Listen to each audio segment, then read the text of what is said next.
तू मुझे नवाजे, तेरा कर्म है वरना तेरी रहमतों का बदला मेरी बंदगी नहीं। काशी टीवी देखने वाले सारे दर्शकों ਨੂੰ ਮੇਰੇ ਬਲਬੀਰ ਕੌਰ ਵੱਲੋਂ ਸਤਿ ਸ਼੍ਰੀ ਅਕਾਲ, ਸਲਾਮ, ਨਮਸਤੇ ਐਂਡ ਜੈ ਗੁਰੂਦੇਵ। ਆਯੁਰਵੇਦ ਦੇ ਵਿੱਚ ਅਸੀਂ ਅੱਜ ਗੱਲਬਾਤ ਕਰਾਂਗੇ ਹੈਲਥ ਟੋਕ ਸ਼ੋ ਦੇ ਵਿੱਚ, ਜੋ ਕਿ ਅਸੀਂ ਹਮੇਸ਼ਾ ਕਹਿੰਦੇ ਕਿ ਸਾਡਾ ਹੈਲਥ ਟੋਕ ਜਿਹੜਾ ਹੈ ਬੇਸਡ ਹੈਗਾ ਸਾਡੀ physical health, mental health, environmental health ਤੇ ਸਪਿਰਿਚੁਅਲ ਹੈਲਥ ਦੇ ਵਿੱਚ।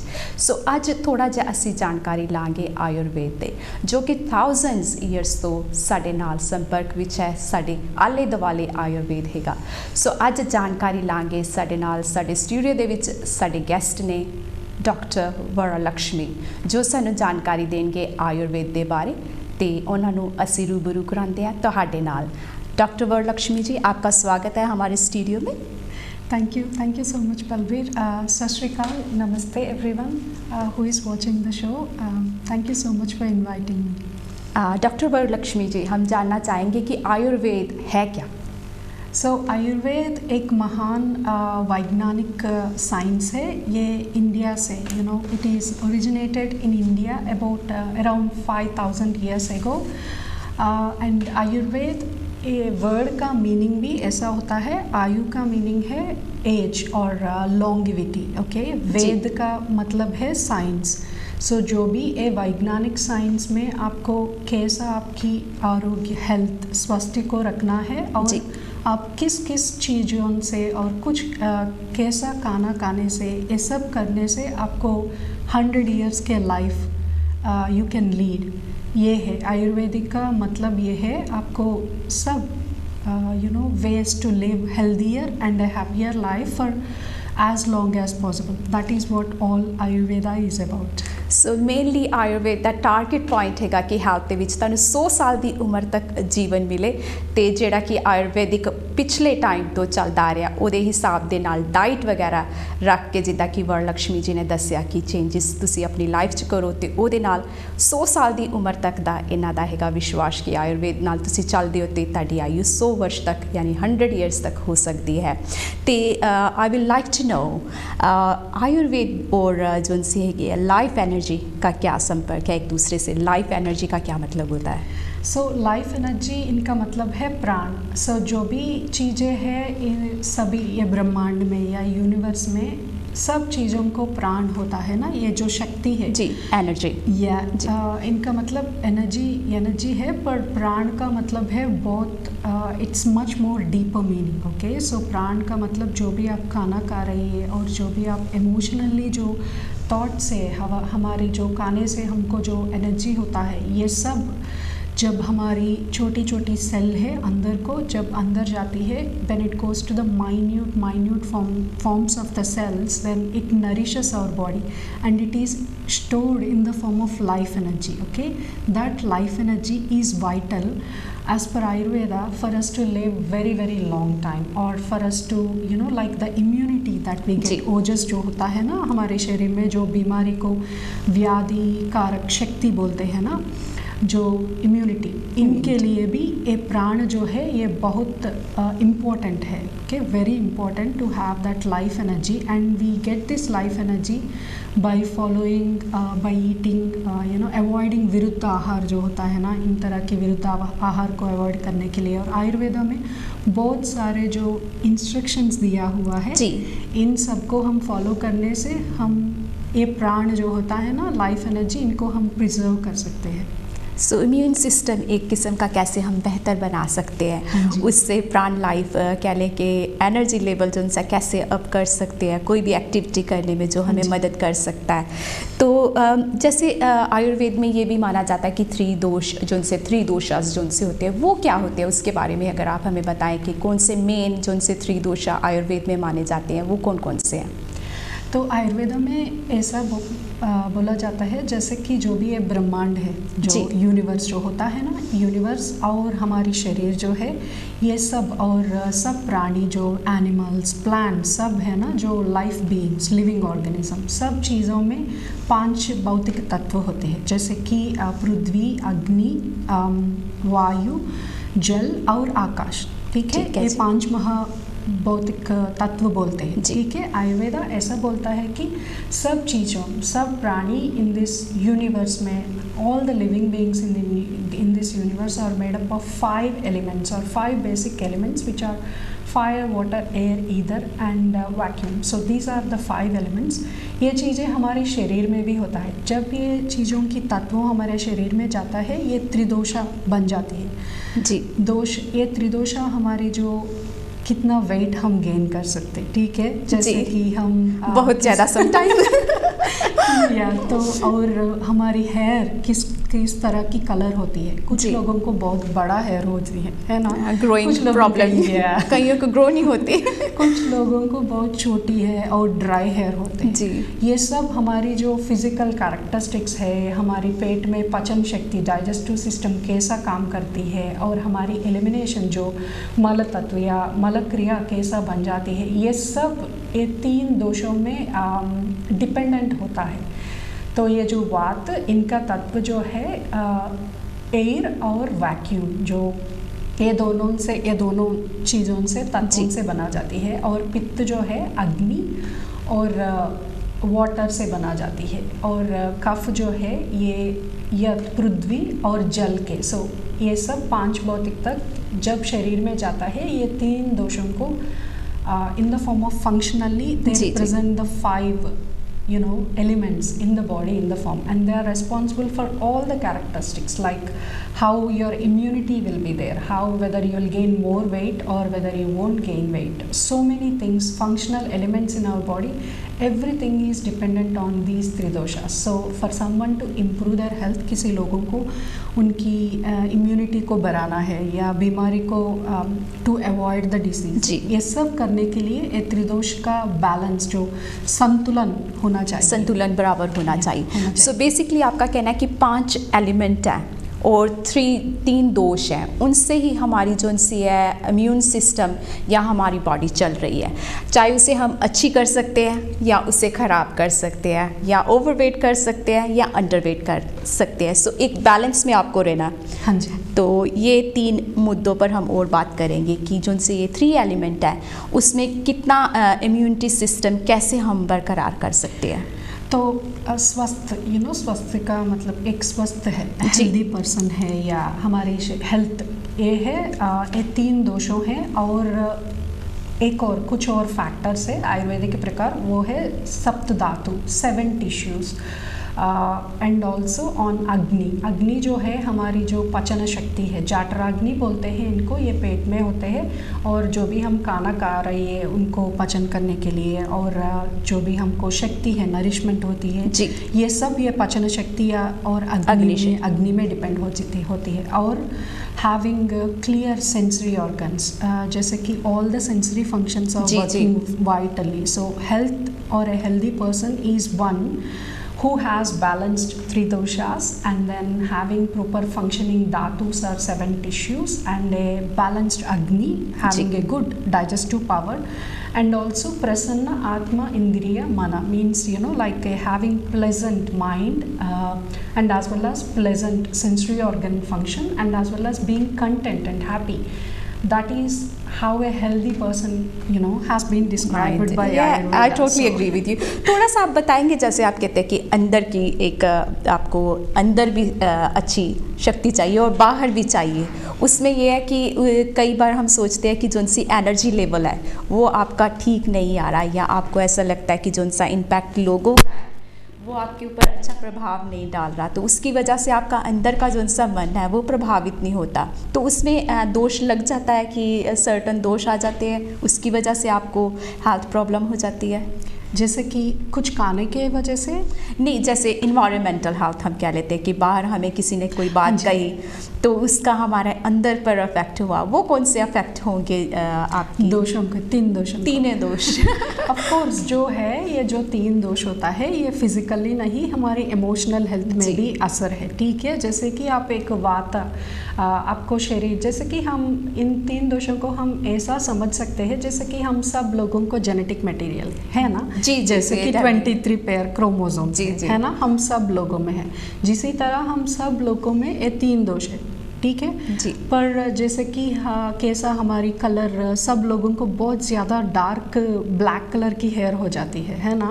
पर कुछ लोगों को जैसे कि थोड़ी ब्राउनिश ब्लैक टिंज, ये सब हमको हमारे जेनेटिक मटेरियल से आ जाती है ना। आयुर्वेदा ऐसा बोलते हैं ये त्रिदोष जो है इनकी वजह से आपको ऐसा कैरेक्टर्स आती है, ठीक है। मैं एक्सप्लेन करूँगी लिटिल बिट। जैसे कि वात जो शरीर तत्व की व्यक्ति जो ऐसा है, ये लोग कुछ भी खा सकते हैं पर कोई भी वेट नहीं गेन हो जाती है, ठीक है। तो ये लोग they don't gain any weight no matter what they eat, because क्योंकि वो जो तत्व है ना, शरीर तत्व है वायु और वैक्यूम।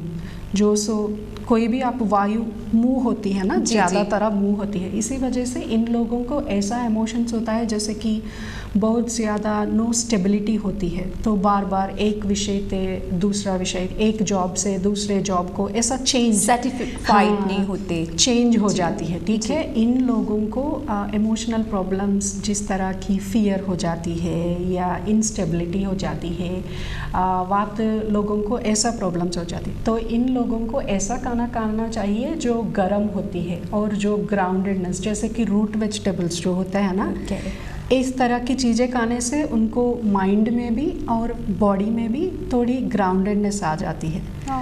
तो इमोशनली ये जो दोषास है ना, they can influence you emotionally as well, okay. So if you take pitta, a person with fire, because they have agni की तत्व है ना शरीर में, तो वो लोगों को बहुत ज़्यादा एंगर आ जाती है। और या थोड़ी कोई भी एक मिनट भी उनको खाना नहीं मिला तो वो बहुत इरिटेट हो जाती है, ठीक है। I've seen some people like this, you know, so I know that. तो इस तरह होता है। जो पित्त लोगों को ऐसा करना चाहिए क्योंकि बहुत ज़्यादा अग्नि है, जैसे फायर एलिमेंट है, ठीक है। और वो बहुत ऑर्गेनाइज्ड होते हैं, सब भी शेड्यूल ऑर्गेनाइज्ड होना है। और टीम लीडर्स जो होता है ना, बॉसेस जो होता है, ये सब लोगों को आप पित्ता बोल सकते हैं क्योंकि वो लाइक डिमांडिव होता है और जैसे पिता होता है। हाँ जी, हाँ जी जी।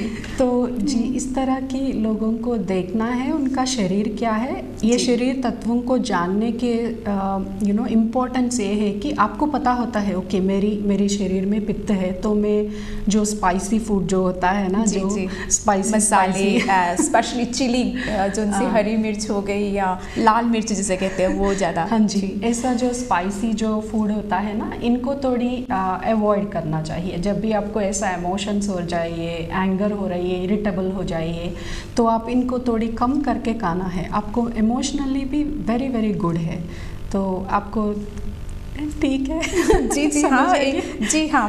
ये कि मैं इसलिए मुझे कंसर्न था कि कई बार क्या होता है कि हम खाने पर ज़्यादा ध्यान देते हैं, इसलिए मैं सोच रही थी थोड़ा सा हम इन्वायरमेंटल पर भी बात करें, क्योंकि कई बार होता है कि हम खाना भी अच्छा खा रहे हैं, जो भी हमें आयुर्वेद डॉक्टर ने बताया उसके हिसाब से चल रहे हैं, बट कई बार हमारे इन्वायरमेंटल में कुछ ऐसी तब्दीली आ जाती है, जॉब चेंज होगी या कह लो कि सर्टन, जैसे अब कोविड-19 हुआ है उसके दौरान एंजाइटी बहुत बिल्डअप होती है, तो उसकी वजह से मैं चाहती थी कि थोड़ा सा हम उस पर ध्यान दें। तो जैसे आपने बताया कि आप कैसे थोड़ा सा खाने पर ध्यान दें, तो उसकी वजह से काफ़ी आप सोल्यूशन पर काबू पा सकते हैं। So that was great. And और जो सी आयुर्वेद तो काफ़ी अरसे से चल रहा है, और उसमें ट्रीटमेंट्स जो सी होती है, कौन कौन सी ट्रीटमेंट आयुर्वेद में परफेक्टली कहा है, रिसर्च के द्वारा भी कहा गया है कि ये ट्रीटमेंट डेफिनेटली आयुर्वेद में कामयाब है, वो ट्रीटमेंट हमारे देखने वालों को आप बताएं।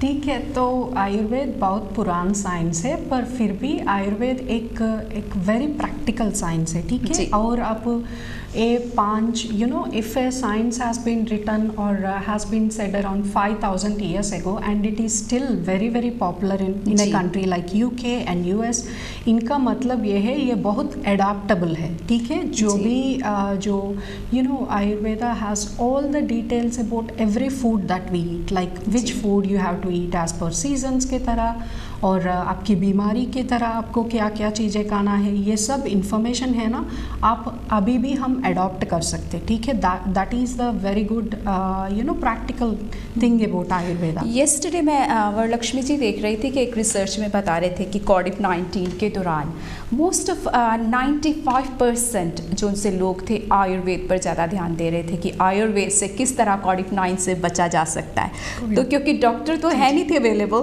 तो एवरीबॉडी वाज ऑन यूट्यूब, सारा वो रिसर्च बता रहा है कि जब आपको डॉक्टर भी जवाब दे दे तो आयुर्वेद हमारा हमेशा कामयाब होता है।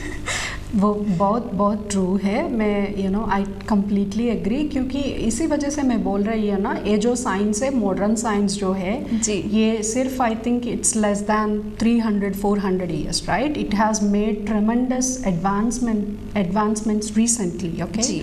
But when we look at Ayurveda, which is a very old science, also very adaptable and as well as, like I was saying, practical as well. So आप जो बोल रही है, पहले पूछ रहे हैं ना कि हम रिसर्च भी कोई भी चीज़ें, जैसे कि टर्मरिक जो है जी, ये बहुत पुराने आयुर्वेद में बोला है, पर अभी रिसर्च बोल रहे हैं कि टर्मरिक बहुत अच्छा है आपके बहुत सारे बीमारियों के। Even we can replace turmeric in paracetamol or brufen. It's much powerful than a painkiller like that.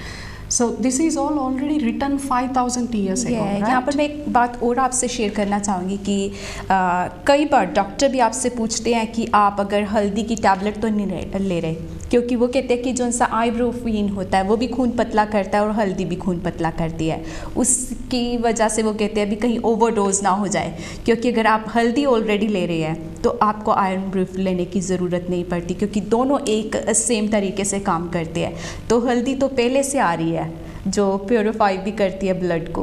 तो और कौन सी मेजर हम अगर कहें कि ट्रीटमेंट्स आयुर्वेद के द्वारा हो सकती है, उसके बारे में भी हमें बताएं। ठीक है जी। तो एक महान 5 ट्रीटमेंट्स है, इनको पंचकर्मा बोलते हैं। ये जो पंचकर्मा है कंप्लीट डिटॉक्स प्रोसीजर्स है।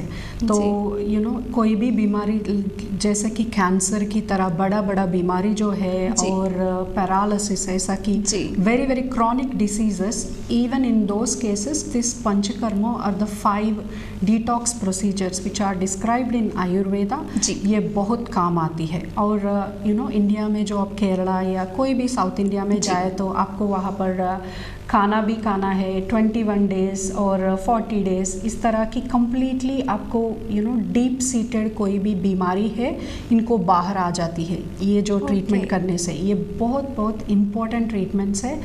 पर मैं ये बोलना चाहती हूँ, क्योंकि लोग ऐसा सोचते हैं, हमारी जो our thinking is a way that हम कभी नहीं सोचते कि जो भी हम खाना सुबह कोई मैंने वार्म ओट मिल खाया है या सुबह मैंने कॉफ़ी पिया है, इनकी वजह से मुझे हेडेक आफ्टरनून को आती है। कभी हम ये link we can't find that link, पर आयुर्वेदा यहाँ पर आती है, ये सब ये बताती है किस चीज़ें खाने से आपको पेट में क्यों दर्द आ रही है या किस चीज़ें खाने से आपको सिर में दर्द आ रही है। जी ये जो लिंक होता है ना, जो खाने के और हमारे पेट में जो या हमारे माइंड में जो हो रही इमोशनल डिस्टर्बेंस, ये जो लिंक है Ayurveda has very good way to explain. And सब लोगों आयुर्वेदा थोड़ी जानने से भी अपने आप को तंदुरुस्त रख सकते हैं। Yes, they can make them healthy by just knowing basic things which are said in Ayurveda. They don't need to know the whole science or anything, but some of the simple things like उनकी जो दोष क्या है, उनका शरीर को किस चीज़ें से अच्छा होता है या किस चीज़ें खाने से ज़्यादा खाने से बीमारी होती है ना। So basically they can make a list कि जैसे अगर किसी को सिर दर्द हुआ है तो वो देख सकते हैं कि कल मैंने क्या खाया था या आज मैंने क्या खाया है, या कोई भी ट्रीटमेंट करने से कि इस चीज़ से, इस खाने से मुझे आराम आता है या मुझे बेटर फील होता है। तो बेसिक थिंग है कि आपने नोट डाउन करना कि आपको किस चीज़ से फ़ायदा हुआ है, और 3 एलिमेंट्स का ध्यान रखना है, जिसमें कि आपने कहा कि 3 दोषों को जो सा एंड 5 एलिमेंट इस बार है ना, 5 तत्व जो से, और 3 एलिमेंट जैसे कि वरलक्ष्मी जी ने बताया, अगर 5 एलिमेंट और 3 तत्व जो उनसे उनका ध्यान रखा जाए तो हम अपने शरीर की काफ़ी रोगों से बच सकते हैं। एंड ट्रीटमेंट की बात कर रहे थे हम, तो आपने कहा कि कैंसर का भी ट्रीटमेंट हो सकता है, एंड जो उनसे बड़े रोग हैं उनका भी, और स्किन का भी क्या इसमें कोई योगदान है कि आयुर्वेद से स्किन पे भी काफ़ी लोग रिसर्च कर रहे हैं जो मैंने देखा था, एंड देखो उसकी 75% ट्रीटमेंट जो उनसे आयुर्वेद डॉक्टर्स करते हैं वेल क्वालिफाइड, उससे काफ़ी बड़ी बड़ी स्किन की जो उनसी प्रॉब्लम है उनसे राहत लोगों को मिलती है। तो वो कैसा ट्रीटमेंट है कि जो डॉक्टर नहीं कर पाते, एक मेडिकल साइंस जो है कि क्वालिफाइड, वो आयुर्वेद से लोग ठीक हो रहे हैं, उसके बारे में क्या कहेंगे आप? तो बहुत अच्छा वाली क्वेश्चन है बलबीर जी, क्योंकि जो सोरियासिस की तरह जो बीमारी होते हैं ना, ये मॉडर्न मेडिसिन में बहुत ज़्यादा very very less research has gone into it, and as well as there is no complete treatment for something like a psoriasis की तरह जो बीमारी है, जो very very difficult psychosomatic skin disease है। इनका मतलब है जब भी लोगों को स्ट्रेस आ जाती है ना, एक पेशेंट को सोरियासिस है तो जब भी फैमिली में कोई स्ट्रेस हुआ या जीवन में कोई और जॉब का या कुछ भी स्ट्रेस है तो उनका ये सोरियासिस बढ़ जाती है जी। तो स्ट्रेस हमारी लाइफ में बहुत like a part now, right? It's part of our life, I will say there isn't any person who is without a stress basically. Yes, तो गुड स्ट्रेस है या बैड स्ट्रेस है, राइट? सो ये इस तरह बहुत वेरी डिफ़िकल्ट बीमारी है, कमज़ोर, बहुत वेरी वेरी डिफ़िकल्ट, क्योंकि जब भी वो स्ट्रेस हो जाती है तो सोरियासिस बढ़ जाती है जी।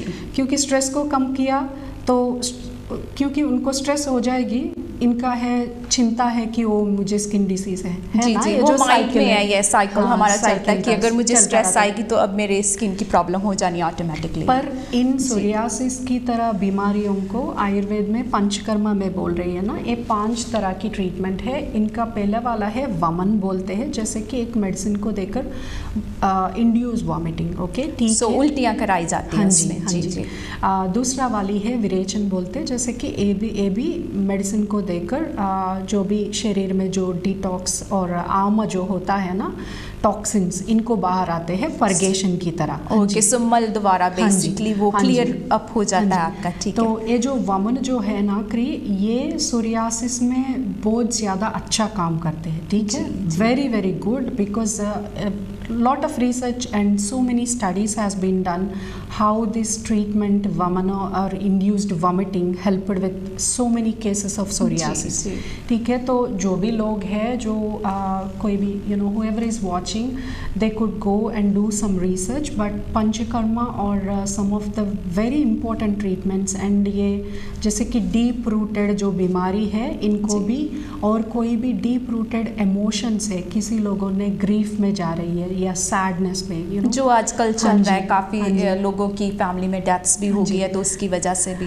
तो ये जो डीप सीटेड इमोशंस है ना, इनको भी बाहर लाने के लिए और एक व्यक्ति को पूरा शरीर से इमोशनली, मेंटली और फिजिकली ठीक करने के लिए, स्वस्थ को लाने के लिए ये पंचकर्मा वेरी वेरी गुड, बहुत अच्छा ट्रीटमेंट्स है। और सब हर्ब्स भी है, जैसे कि नीम है, बहुत अच्छे हर्ब है, गुड़ूची है, ये भी स्किन बीमारियों को बहुत अच्छे हर्ब है, मंजिस्टा है, ये जो है ना herbs, they are very very good to help clear, even for girls को, यंग गर्ल्स को पिंपल्स आ जाती है हार्मोनल इम्बैलेंस से, है ना। सो इन सब होती है जब आपकी खून में और आपकी अग्नि में इम्बैलेंस है। आयुर्वेदा कोई भी बीमारी को ट्रीटमेंट ऐसा करते हैं जी कि अंदर जाकर आपकी अग्नि को ठीक करना है, ताकि आपको कोई भी खाना खाए उनको डाइजेस्ट प्रॉपरली होना है, एलिमिनेशन प्रॉपरली होना है, ताकि आपको नरिशमेंट आई, only then you will become healthy, है ना। तो इसी तरह होता है आयुर्वेदा में ट्रीटमेंट जी, कोई भी बीमारी को अंदर से ठीक करना है। बेसिकली ये है कि उसको जड़ से देखते हैं कि किस तरीके से वो बीमारी आई, तो उसका उपचार किस तरीके से किया जाएगा। वो नहीं है कि जैसे हमारे मेडिकल टर्म्स में कई बार होता है कि पैरासिटामोल ले ली, उस टाइम का जो दर्द है वो आपका ठीक हो जाता है, लेकिन लॉन्ग टर्म में आपका सिर दर्द क्यों हुआ उसके बारे में पता नहीं लगता। बट आयुर्वेद आई थिंक वो हिस्ट्री देखता है कि वो दर्द आया कहाँ से और उसको गायब कैसे करना है बेसिकली। ठीक है, तो आप ये बताएंगे कि अगर किसी की फर्स्ट अपॉइंटमेंट आयुर्वेद डॉक्टर के साथ होती है तो उसमें एक आयुर्वेद डॉक्टर क्या देखता है उस मरीज के बारे में? जैसे समझ लीजिए मैं आपके पास आई हूँ और आप फर्स्ट अपॉइंटमेंट है मेरी और मैं कहती हूँ मुझे बहुत स्ट्रेस है, या आप मेरी तरफ ना ध्यान देखते हुए आप क्या सबसे पहले नोटिस करेंगी या आपको क्या उस पेशेंट के बारे में जानना चाहेंगी? तो आयुर्वेद ही एक डिटेल्ड साइंस है। जब भी आप कोई भी बीमारी से मेरे साथ आई तो कुछ तरीके हैं, जैसे कि व्याधि परीक्षा, like the examination of a patient और ए पर्सन। तो पहला है आपको फिजिकली एग्जामिन करना, जैसे कि आप कैसा वॉक करके हमारे रूम पे आए हैं, ठीक है। तो आपको कोई स्ट्रेस है, आप शोल्डर्स ड्रूप करेंगे, या आप ऐसा भी कर सकते जॉ को क्लेंच करेंगे, जैसे कि होल्डिंग टाइट है ना, इस तरह भी साइंस है। तो पहले एक व्यक्ति को ऐसा देखकर हम कुछ कह सकते। तो आयुर्वेदा बोलते हैं पहले आपको एक व्यक्ति को, जब भी आप वो आपके रूम पे एंटर हो रही है तो वो कैसा वॉक कर रही है, कोई आपको फेस में happiness, you can see someone is happy, but if you are stressed you can see they have they will be looking somewhere else, no good eye contact. Yes. So all these signs of physical examination है। और जब आपको body so observation के बाद फिर आप दूसरा step लेते हैं। आपको कोई पेट में दर्द है तो हम पेट के सबको चेक करके, जैसे कि पाल्पेशन करके चेक करते हैं, और उनके बाद एक अच्छे और very good taste as per Ayurveda, इनको बोलते हैं नाड़ी परीक्षा। नाड़ी परीक्षा ऐसा होता है जो आपकी नाड़ी को देखकर आपको किस दोषे में इम्बैलेंस है या किस धातु में आपको नरिशमेंट प्रॉपरली नहीं जा रही है, ये सब हम नाड़ी देखकर बता सकते हैं, ठीक है। तो ये बहुत इम्पोर्टेंट परीक्षा है आयुर्वेदा में। और आपको इस व्यक्ति को या इस प्रैक्टिशनर या डॉक्टर के पास जाना है, उनको एक्सपीरियंस है या वो रजिस्टर्ड आयुर्वेदिक डॉक्टर है, इन लोगों को एक्सपीरियंस और नॉलेज भी है ये ऐसा करना है और आपको क्या बीमारी है ये बोलना। और यूरिन और more test are there, but mainly first जो सा है कि आपकी बाहर ऑब्जर्वेशन, जैसे आपने बताया वरलक्ष्मी जी कि फर्स्ट ऑब्जर्वेशन जो आयुर्वेद में की जाती है कि जब आपके क्लिनिक में कोई आता है तो आप सबसे पहले देखते हैं कि वो चलता कैसे है, देखता कैसे है, और एक टोकिंग का जरिया उसका कैसे है। सो मेन पॉइंट ये है। उसके बाद आप एग्जामिनेशन, फिजिकली एग्जामिनेशन करते हैं, फिर इंटरनली जैसे कि यूरिन पेशाब टेस्ट वगैरह हो जाता है वो किए जाते हैं। सो स्टेजेस बाय स्टेजेस, एंड वो डिपेंड ये भी करता है कि आपको किस बीमारी की पुष्टि के लिए आप आए हैं। तो अगर आपके पास कोई जैसे आ जाता है कि मुझे ब्लड प्रेशर बहुत है, उसको ऑलरेडी एक डायग्नोज मिला हुआ है, तो उसके बाद भी आप यही एग्जामिनेशन का रुतबा अपनाते हैं कि कुछ चेंजेस करते हैं उसमें? तो हर व्यक्तियों को कोई भी जैसे कि आयुर्वेदा का ये बोलना है या कोई भी हम जब पढ़ते हैं ना, इनका मतलब ये है कि इवन ए स्मॉल पिंपल आपकी फेस में है, इनका कारण अंदर है, deep rooted some problem, but ये सिर्फ पिंपल की तरह आपको जैसे कि ट्री है, ट्री का रूट्स बहुत सारा सॉइल में अंदर में होता है, पर आपको एक ही ब्रांच है या एक ही एप्पल आ गए नजर आता है ना। इनका मतलब ये नहीं है कि अंदर का रूट्स स्मॉल है या अंदर का रूट्स नॉट स्प्रेड, पर आयुर्वेदा सभी भी रूट कॉज बोलते हैं इनको। जैसे कि कोई भी बाहर whatever the tree is looking outside, you will know when you understand the root cause of a problem. So Ayurveda सभी भी root cause problem को आइडेंटिफाई करने की कोशिश करते हैं। इसी वजह से जब भी एक बीमारी आयुर्वेदा से ट्रीट हो जाती है, ये फिर से वापस आने की it won't come back because we are treating the root cause of a problem.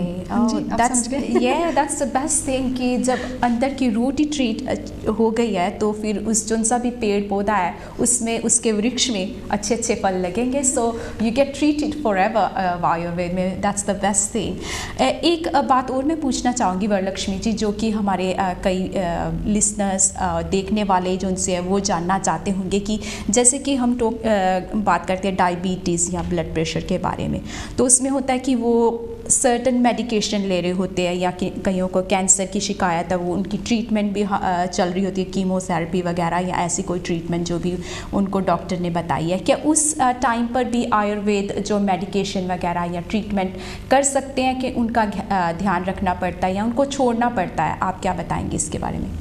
तो ऐसा कुछ चीज़ें हैं या ऐसा कुछ मेडिसिन है, इनको हर्ब से इंटरेक्ट होते हैं। इसी वजह से मैंने बोला पहले कोई भी रजिस्टर्ड या क्वालिफाइड आयुर्वेदिक डॉक्टर के पास जाओ, क्योंकि इनको नॉलेज होता है। क्या करंट रेगुलेशंस जो है, क्यों किस हर्ब को किसके साथ मिक्स होने से कोई प्रॉब्लम ना हो जाए आपको। जी जी, ये मेरा मेन मकसद था कि कई बार इंट्रैक्शन अगर दो मेडिसिन होते हैं तो उसमें फ़ायदे की जरा नुकसान भी हो सकता है। हाँ जी, हाँ जी, बहुत ट्रू है। पर आयुर्वेद में ऐसा भी जो ट्रीटमेंट है जैसे कि अभ्यंग जो बोलते हैं, तेल से मसाज करना है, तेल से आपको बाहर से ट्रीटमेंट करना, और कुछ और हर्बल पाउडर से, और पोटली एक तरह की मसाज है जो गड़ी बुच्चियों से हम इनको गर्म करके तेल में सोख कर इनको यूज़ करते हैं। जी जी। ये जो एक्सटर्नल ट्रीटमेंट्स भी है, ये लोग कोई भी कैंसर का ट्रीटमेंट है या कोई बहुत ज़्यादा क्रॉनिक बीमारी है जी, ये जो लोग इन एक्सटर्नल ट्रीटमेंट्स को भी यूज़ कर सकते हैं, क्योंकि कैंसर लोगों को आने वाले जो कीमोथेरेपी इस तरह की जो ट्रीटमेंट ले रहे हैं ना, उनको इंसोम्निया बहुत काफ़ी है। जी जी जी। तो इन लोगों के लिए आयुर्वेदा बहुत इज़ यूज़फुल। ओके, तो इन लोगों एक्सटर्नल वाली जो ट्रीटमेंट है ये कर सकते हैं, या कुछ ऐसा हर्ब्स है फिर भी कोई इंटरेक्शंस नहीं होते हैं, जैसे कि सेफ वाली हर्ब्स है जो मेरी तरह जो आयुर्वेदिक डॉक्टर को पता होता है वो आपको सजेस्ट कर सकते हैं। ठीक है, मैं भी हमारे प्रैक्टिस में देखते हैं लोग जब कीमोथेरेपी इस तरह की, पेट में बहुत सारा बर्निंग सेंसेशन होते हैं, पूरा हेयर फॉल हो जाती है और स्लीप नहीं आती है, ज़्यादा स्ट्रेस हो जाती है। तो इन लोगों को इस तरह की अभ्यंग जो पोटली इस तरह की मसाजें और ट्रीटमेंट करने से, और ऐसा अश्वगंध जो होता है ये एक ऐसा इम्यूनो मॉड्यूलेटिंग हर्ब है, इनकी वजह से जो इम्यूनिटी भी बढ़ जाती है और स्लीप, कोई स्ट्रेस है, इनको भी आराम आ जाती है। तो ये एक आयुर्वेदिक हर्ब है, तो इस तरह की हर्ब वो यूज़ कर सकते हैं, कोई इंटरेक्शन नहीं है। सो बेसिकली आप कह रहे हैं कि अगर जैसे आप कीमोथेरेपी या कोई और दवाई वगैरह ले रहे हैं तो उसमें आप बाहर से भी अपने आप को सुरक्षित कर सकते हैं, जैसे कि मसाज वगैरह जो ऑफ़र होती है वो भी कर सकते हैं, फीट मसाज होगी या हैंड मसाज होगी। सो ऐसे भी तरीके जो उनसे आयुर्वेद अपनाते हैं जब वो उन्हें लगता है कि कोई मेडिकेशन जो उनसे इंटरफेयर कर रही है आपकी मेडिसिन के साथ। सो चलते हैं अपने जो उनसे मेन टॉपिक है जो कि IBS के बारे में काफ़ी लोग जानना चाहते हैं, उसके बारे में आप हमें हमारे जो उनसे श्रोता हैं उनको बताएं कि IBS होता क्या है। तो IBS एक ऐसा बीमारी है, इन वर्ड का मतलब है इरिटेबल बाउल सिंड्रोम। ठीक है, बाउल का मतलब है हमारी जो मलक क्रिया, हाँ जी, वो ठीक से नहीं होती है। इन लोगों को आयुर्वेदा बोलता है जब भी लोग अपने जैसे कि हम पहले भी बात कर रहे हैं ना, त्रिदोष जो है ये यहाँ पर आती है। तो आयुर्वेद के अनुसार सभी भी बीमारी आपको आते हैं जब आपकी जठराग्नि जो है पेट में डाइजेस्ट करने की जो शक्ति होए, इनको जठराग्नि बोलते हैं ना, आपको इनको मंदाग्नि है, इनका मतलब है लो डाइजेस्टिव जूसेस है या डाइजेस्टिव एंजाइम्स है आपको। सो इनकी वजह से क्या होता है, आपको कोई भी खाना आप खा रही है इनका प्रॉपरली डाइजेस्ट नहीं हो रही है, तो ये एक ऐसा चीज़ बना जाता है, इनको आम बोलते हैं। इनका मतलब है अनडाइजेस्टेड टॉक्सिक मटेरियल बन जाती है। ठीक है, जब भी आपने आम पहले समय बना हुआ है तो आपको ऐसा सिम्टम्स आ रहे हैं जैसे कि कब्ज हो रही है, कॉन्स्टिपेशन हो रही है, विंड हो रही है और ब्लोटिंग हो रही है, और आपने कुछ नहीं किया। ठीक है, कुछ महीनों आपने कुछ नहीं किया, कोई ऐसा कि लाइक ए लैक्सेटिव ने take you took laxative and you just left it for months together, ये ऐसा होता है। ये आम जो टॉक्सिन्स है ये पेट से टिश्यूज़ को जाते हैं, जब ये टिश्यूज़ को ट्रांसफ़र हुआ है तो इस तरह की प्रॉब्लम कर सकते हैं, जैसे कि ब्लॉक करती है, जैसे कि सब टिश्यूओं को it will start to destroy the function of the tissues, like the blood, it will form clots in the blood, और it will form like fat depositions like atherosclerosis, all the heart diseases that we see. Once this armor or toxins go even deeper into the more level, then female see hormonal imbalances.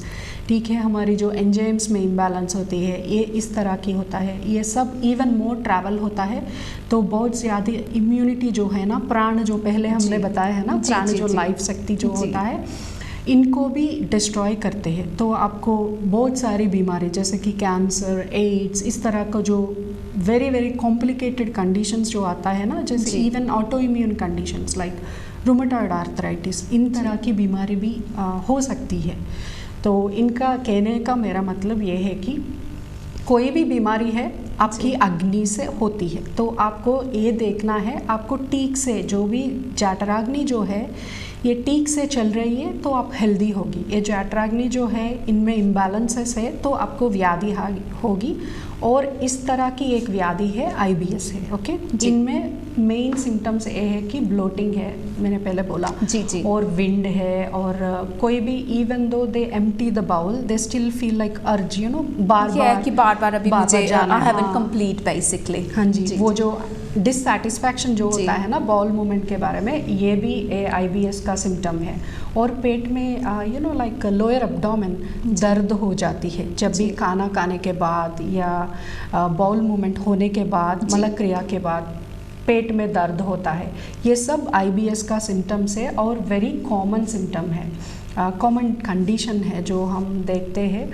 और इनमें Ayurveda mainly बोलते हैं, मैंने बोला ना, causes ये हो जाता है कि आप विरुद्ध आहार खा रही हैं। विरुद्ध आहार का मतलब आपकी जो खाना चाहिए वो नहीं खा रहे हम, जो उसके मुताबिक होना चाहिए। So basically opposite food we are having what we supposed to have. Yes, so आपकी दोषिकी है, लाइक आपको शरीर में बहुत ज़्यादा पित्ता है, ठीक है, पर आप फिर से स्पाइसी फूड एवरी डे खा रही है तो ये आपके शरीर को विरुद्ध हो जाएगी, क्योंकि आपको ज़्यादातर स्पाइसी नहीं खानी, क्योंकि आपको शरीर में पहले से बहुत ज़्यादा अग्नि है ना।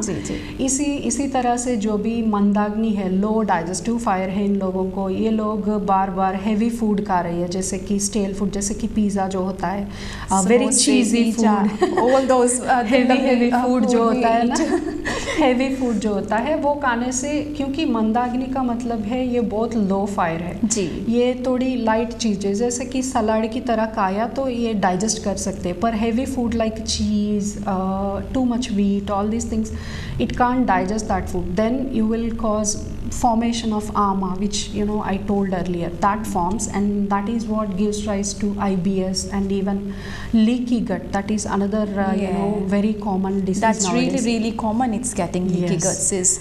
And then gluten insensitivities. That's very common now in children as well. Yeah, so this is all happening because of not paying enough attention to you know our agni or digestive fire.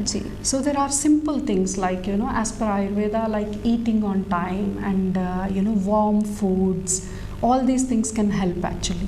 So जैसे आपने बताया कि IBS की जो seed treatment Ayurveda के द्वारा होती है, कौन सी एज से ट्रीटमेंट अगर आप लेना चाहें तो ले सकते हैं? इसमें कोई एज रिस्ट्रिक्शन भी है कि any age can be look for Ayurveda to help out? No, ऐसा कोई एज का कोई एज का कोई यू नो कंसिडरेशन नहीं है, क्योंकि जब भी आयुर्वेदा में बाल रोग भी है, बाल रोग मतलब child diseases, okay, even conception है, ओके, तो गायनेकोलॉजिकल डिसीजेस है। Ayurveda has all sorts of, for a healthy person to be healthy from birth to death, there is everything that one could do to stay healthy, including seasonal regimen, जो you know आप season की तरह क्या क्या खाना है, या जब चाइल्ड हो तो क्या खाना है, या जब हार्मोन्स का इम्बैलेंस है तो क्या खाना है, प्रेगनेंसी में क्या खाना है। So every stage of the life Ayurveda has given specific instructions और certain foods that one has to follow, and as well as one could adopt to make sure they're leading a healthy life. So there is no such thing as, you know, age, there is no age matter. Ayurveda हमेशा ही जवान रहते हैं। बहुत अच्छे बोला आपने जी। तो जैसे आपने काफ़ी अच्छी इन्फॉर्मेशन दी कि हमें अपने पेट के बारे में ज़्यादा सोचना चाहिए कि उसमें हम क्या डाल रहे हैं। एक मुझे एक आयुर्वेद डॉक्टर मिले थे, उन्होंने मुझे एक बहुत ही अच्छी बात की जो मैं आपसे शेयर करना चाहूँगी कि उन्होंने कहा कि जैसे हम मंदिर, गुरुद्वारे या मस्जिद में जाते हैं तो कोई ऐसी चीज़ नहीं वहाँ पर लेकर जाते कि जो वहाँ के लिए बेहतर ना होए। वैसे हमारी एक बॉडी जोन सी है, एक मंदिर कह लो, मस्जिद या चर्च है या गुरुद्वारा साहब है, तो उसमें हम ऐसी चीज़ ना डालें जो हमें नुकसान दे। तो उनकी बात अभी तक मुझे याद आई है, तो जब आपने पेट के बारे में कहा तो मुझे उस वक्त याद आया। तो जो उनसे कोजेस आपने बता दिए हमें, एक फास्टिंग का भी होता है, भी हमें फास्टिंग करने से काफ़ी मुनाफा हो सकता है। काफ़ी लोग 2-3 दिन के लिए फास्टिंग करते हैं या वाटर फास्टिंग पर जाते हैं। फास्टिंग का आयुर्वेद में कितना महत्व है? बहुत ज़्यादा महत्व है। आयुर्वेद फास्टिंग को इंट्रोड्यूस किया ही आयुर्वेद होगा, क्योंकि लंगन बोलते हैं आयुर्वेद में, जैसे कि मैं आम बोल रही है ना, ये जी, सब जी। बहुत कनेक्टेड है। जी। जो आम जो फॉर्म होता है ना, आयुर्वेदा बोलता है पहला thing, like the first thing one could do is if you do fasting then you can get rid of that toxins. Okay. Like the initial stages of a disease formation, when there is this toxins being built up in your digestive system, then if one fast for a under the guidance of a doctor and all, then they could actually get rid of all that toxins from the digestive system itself before it spreads to tissues and then cells and multiple level before it causes a big disease. You can avoid it.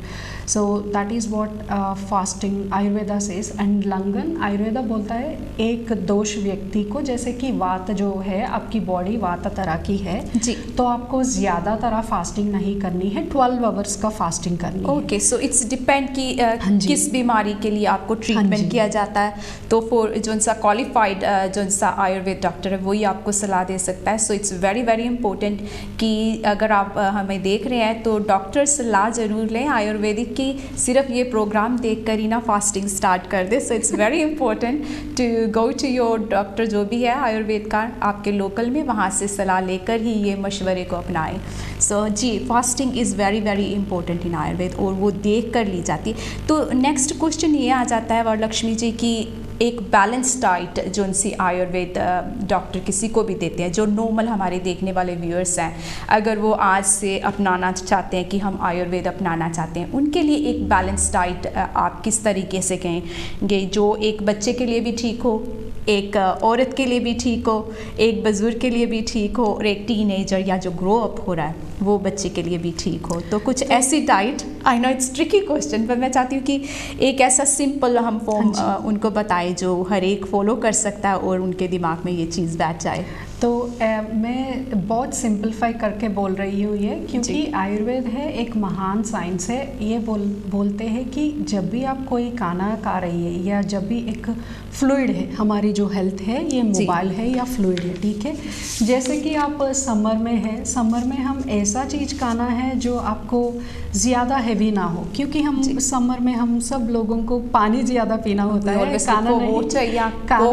खाना नहीं खाता है, ठीक है। तो आपकी apatite इतना ज़्यादा नहीं होते, क्योंकि आयुर्वेदा बोलते हैं हम जो कोई भी ब्रह्मांड में जो यूनिवर्स में लिविंग बीइंग्स है, हम सब सन जो सर्केडियन रिदम, ठीक है, जो how sun rotates through a day, हमारी जो एनर्जी है और हमारी जो डाइजेस्टिव जो फायर जो होता है ये भी सन में डिपेंड होता है, ठीक है।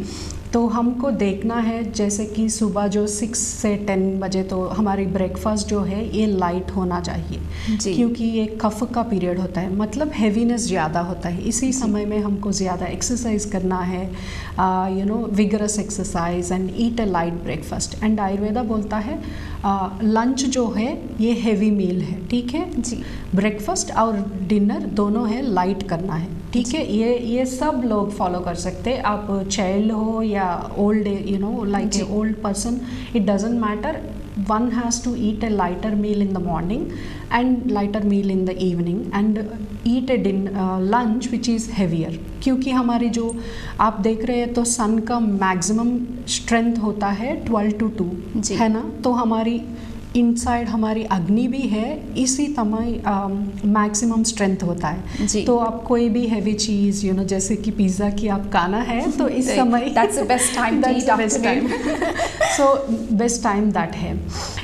और वार्म फूड कोई भी है, क्योंकि हमारी जो अग्नि है इनका जो क्वालिटीज़ है ये हॉट है जी, वार्म है। तो जब भी आप खाना खा रही है ये कुकड वाली खाना है, fresh cooked and warm food. So warm in the temperature and warm in the nature means like warm like a ginger which is warm, and if you put ginger on while making a curry, then you are improving heating it, right? The temperature is warm, and as well as the nature as itself, ginger is warm. When you put it, you feel you heat, can right? feel the heat. Heat. So that kind of food always improves the agni. So one has to eat a warm, cooked and fresh food. Ayurveda doesn't recommend eating stele food, जैसे कि हम fridge में रखकर, कल रात का fridge में रखकर 12 घंटा हुआ, इनका मतलब है जो भी फूड का जो मॉलिकुलर स्ट्रक्चर जो होता है, इंटेग्रिटी और प्राण जो लाइफ शक्ति जो होता है, ये सब उस फूड को नहीं होता है कल दिना. You know, like if you eat it next day morning, it doesn't have same energy to give you that you know nourishment that your body needs. So after 12 hour, so जिसे हम कह सकते हैं कि बासा फूड जिसे कहते होते थे पहले, अब तो मालूम नहीं, अब तो सभी बासा फूड लगता है because we got the tin food and other yes, that is why processed food. Another very important thing Ayurveda बोलते हैं, जो भी पैकेट से आती है बहुत ज़्यादा पैकेज्ड फूड हो जाए. जैसे कि इमेजिन आपकी जो बॉडी है, जैसे कि you know like if you put a food like rice और something which is in the dustbin, you can see it will break, the fungus will keep forming, right? हमारी शरीर ऐसा है जैसे कि नेचर में कोई भी चीज़ नेचर से आई है वो इजीली डाइजेस्ट होता है जी. सेम हमारी शरीर में जो भी प्लास्टिक से बना हुआ है, आप नेचर में छोड़ दो, आप 10 दिन के बाद भी प्लास्टिक के देखो, वो सिर्फ प्लास्टिक की तरह रहेगा. Plastic, right? ठीक है, इसी तरह से हमारी शरीर भी ऑर्गेनिक है.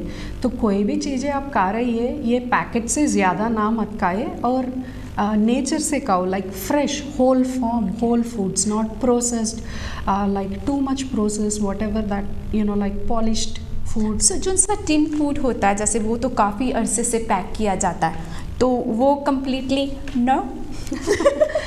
yes, if possible, yes, you know, because क्योंकि इनका molecular, like I was saying, integration different है और how our body processes is different. जो भी चीज़ें nature से आती है, जैसे कि fresh fruit which comes from in the form of fresh fruit, it is easy for our body to digest. But if you take it with, or if you add some plastic, or if you add some preservative into it, you changing the whole chemical bond and whole chemical structure. So even in that way, our body will struggle. The more you eat, okay, you may not find it next day. आप आज एक खाई तो कोई बात नहीं, ठीक है, पर आप सालों तक टिन्ड फूड ही खा रही है, आपका health I can say, you know. Yes, so mix and match थोड़ा सा कर सकते हैं, पर ट्राई करें कि टिन फूड ना ही खाएं अगर आप आयुर्वेद को फॉलो करना चाहते हैं. तो इसमें बहुत ज़रूरी है कि tin food not including organic food अगर आप खा सकते हैं, जिसमें सब्जियां होंगी या जो ऐसे ऑर्गेनिक तरीके से बनाए गए हैं, तो वो आपके लिए बहुत ही बेहतर रहेंगे. आपकी स्वास्थ्य में उसका काफ़ी हद तक काफ़ी बड़ा योगदान रहेगा और आपकी इम्प्रूवमेंट, स्पेशली अगर गट से आपको कोई प्रॉब्लम है, पेट की प्रॉब्लम्स है, तो वो काफ़ी हद तक जस्ट ऑर्गेनिक फूड और टिन फूड अवॉइड करने से भी हल हो सकती है जी. And how Ayurveda improve mental health के बारे में अब थोड़ा सा जानना चाहेंगे आपसे कि मेंटल हेल्थ आयुर्वेद से कैसे इम्प्रूव कर सकते हैं. अगर किसी का IQ लेवल थोड़ा सा कम है, I am not saying my, but अगर किसी को लगता है कि उसकी याददाश्त शक्ति कमज़ोर हो रही है, जो कि एज के साथ देखने के लिए आता है, तो उसमें हमारे व्यूअर्स को बताएं, अगर वो अपनी याददाश्त थोड़ी तेज़ करना चाहते हैं, तो कुछ ऐसे टिप्स वगैरह जो उनके लिए काफ़ी मायने रखेंगे, आप अगर बताएंगे तो. ठीक है ज़रूर, क्योंकि आयुर्वेद में एक ऐसा जो भाग है, इनको रसायन बोलते हैं. रसायन like a part of Ayurveda, okay. रसायन का मतलब इटसेल्फ होता है रेजुनवेशन. इनमें ऐसा जो you know given instructions and then tips and also herbs to one could actually stay young forever, okay. So even given we need so to know that. So for mentally, like आप इनको, इन जो चीज़ों को बोलते हैं मेद्य रसायन बोलते हैं. मेद्य का मतलब है आपकी मेमोरी को और कॉग्निशन, यू नो, स्ट्रेंथ को इम्प्रूव करने वाली जो हर्ब्स है. इनमें बहुत अच्छा जो हर्ब है, पहले आई थिंक ब्राह्मी जो है, एक ऐसा हर्ब है जो यू कैन टेक इट. रसायन हर्ब्स ऐसा है जो आप कोई भी टेक सकते, you know, any one can take them and can take them for a long time. Even a child और ए ओल्ड पर्सन और a pregnant woman, anybody can take them and they don't cause any side effects और So there is no side effect Yes, for that. रसायन का मतलब ये है, रसा means हमारी जो प्लाज्मा एंड आयना means nourishing. So it is nourishing that inner prana inside your body. So rasayana means they are rejuvenating treatments. Even there are treatments like certain massages and certain internal cleansing and everything, even diet, all these things. But one such thing for memory is ghee, cow ghee. So cow ghee is very very important. अगर आप अपना memory को sharp करना चाहते हैं तो कितना घी खाना चाहिए? कई बार होता है कि वो देसी घी है तो चलो थोड़े से 2-4 चमचे और डाल लो, है ना? हाँ जी, हाँ जी. बट सम पीपल जो उनसे यहाँ पर उनको उसकी स्मेल नहीं अच्छी लगती, जैसे आपने बताया घी, and they try to avoid, oh my god the smell is horrible, है ना? तो उसमें आप क्या करेंगे कि अगर किसी बच्चे को घी देना हो तो उसको तो दूर से स्मेल आ जाती है कि ये घी है, I don't want to eat, but as a parents और फादर और mother you want to give to the child, हम देना चाहते हैं कि थोड़ा से. कुछ लोगों को अच्छा नहीं लग रही है. घी बहुत अच्छा है. आपकी जो ghee is even known to cross the blood brain barrier. Okay, so that is how only certain chemicals can actually cross that. Okay, so it's very very good. But if some kids are not finding it, there are other things which are also रसायना, जैसे कि च्यवनप्राश जो है ये भी रसायना की formulation है. बच्चों को दिए से उनको इम्यूनिटी बढ़ जाती है जी. तो इस तरह की और सारे हर्ब्स हैं, चीज़ें हैं, लोगों कर सकते हैं. बहुत सारा ऑप्शंस है लोगों को करने के लिए. सिर्फ घी ही नहीं, बहुत सारे हर्ब्स भी हैं. There is so many treatment अगर आपने अपने ब्रेन को शार्प करना चाहते हैं तो. एक मैं लास्ट क्वेश्चन आपसे पूछना चाहूँगी कि जितने भी हमारे व्यूअर्स हैं वो अगर आयुर्वेद अपनाना चाहते हैं तो उनको कोई डॉक्टर की ज़रूरत है जो आयुर्वेद का है, तो उनको क्या क्या एक अच्छे आयुर्वेद डॉक्टर में देखना चाहिए? एक पहले तो मैं बताऊंगी उनका क्वालिफ़िकेशन तो देखना है, जो कहाँ से उनका पढ़ना लिखना हुआ है. क्या वही इस तरह की यूके में है तो कोई प्रोफेशनल बॉडी जो है इनमें रजिस्टर हुआ है, क्या इनको प्रॉपर एक्सपीरियंस है, कितने सालों से एक बीमारी में या एक व्याधियों में किन में इनको एक्सपीरियंस है, ये भी देखना है. और I think always talk to them. ठीक है, क्योंकि लोगों से बात करने से उनसे आपको भी पता चलेगा, क्योंकि जब आप 2 मिनट एक व्यक्ति से बात करने से आपको पता होगा कि इनका क्या एक्सपीरियंस है, क्या इनमें मेरे इलाज कर सकते हैं. तो I think these are the things I would say. And I will say last message for our viewers, क्या देना चाहेंगी आप? मैं ये बोलना चाहती हूँ, जो भी हमको like all the living organisms in this universe, everyone has a strict regimen when it comes to health, like how the bears go to hibernation for sleep, right? So we have lost that contact with the nature. We are not close with the nature anymore. And Ayurveda's main effort when it comes to health and longevity is that the more you stay connected with the nature and the universe, like how you are passionate with the other animals and how you connect, जैसे कि आपको सभी लोगों को, सब चीज़ों को respect करना है, ग्रैटिट्यूड देना है और इनके साथ हम मिलकर जीना है. एब्सोल्युटली, है ना? तो I think that is the message. I would say be kind and passionate to all the other beings on this universe too. So be connected with universal, ਇਹ ਸਾਡਾ ਮੈਸੇਜ ਸੀਗਾ ਸਾਡੇ ਅੱਜ ਦੇ ਜਿਹੜੇ ਗੈਸਟ ਸੀਗੇ ਵਰਲਕਸ਼ਮੀ ਵੱਲੋਂ. ਮੈਂ ਅਕੇਲਾ ਹੀ ਚਲਾ ਥਾ ਸਫ਼ਰ ਪਰ ਲੋਕ ਮਿਲਤੇ ਗਏ ਔਰ ਇੱਕ ਕਾਫਿਲਾ ਬਣਤਾ ਗਿਆ. ਮੇਰੇ ਵੱਲੋਂ ਜੈ ਗੁਰਦੇਵ. ਮਿਲਾਂਗੀ next week health talk show ਵਿੱਚ ਇੱਕ ਨਵੇਂ ਗੈਸਟ ਦੇ ਨਾਲ, ਇੱਕ ਨਵੇਂ ਟੌਪਿਕ ਦੇ ਨਾਲ.